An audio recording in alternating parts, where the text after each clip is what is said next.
हुजूर इस लफ्ज के कोई मानी भी हैं यहूद के? हाँ, अल्लज़ीना हादू कुरान शरीफ में फरमाया ना। अच्छा जी। वल यहूद भी फरमाया है। अच्छा लेकिन अल्लज़ीना हादू जी।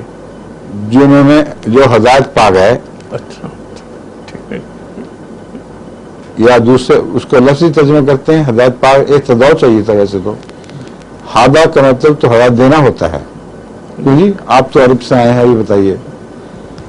हादू सिर्फ इसमें मुतद्दी है या इसमें लाजिम भी है? ना, फेल मुतद्दी है या फेल लाजिम भी है?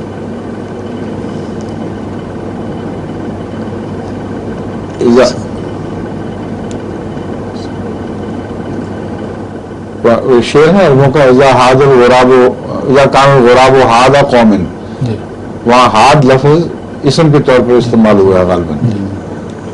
इज़ा कान गुराबो हादा कौमिन, दलीला कौमिन।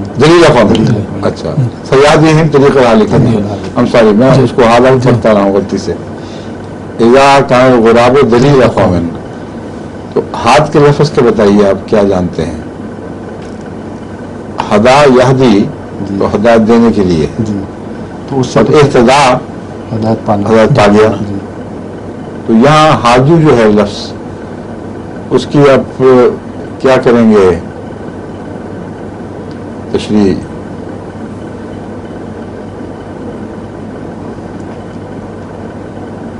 एक तो ये बन सकता है एक क्वाइंड फेल, जो एक इस तरह के गेज बना लिया जाता है।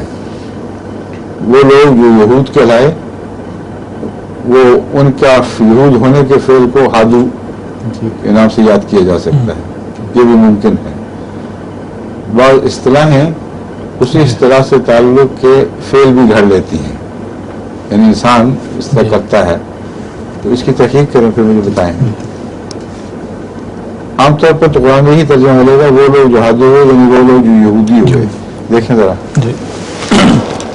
हदायत पाने के लिहाज से गालिबन तर्जुमा नहीं मिलता। अच्छा, फिर फरमाइए, यही बात थी, अभी देख के बताते हैं आपको। ये रिवायत मिल गई है, ये सूरह अल-माइदा की 70वीं आयत है।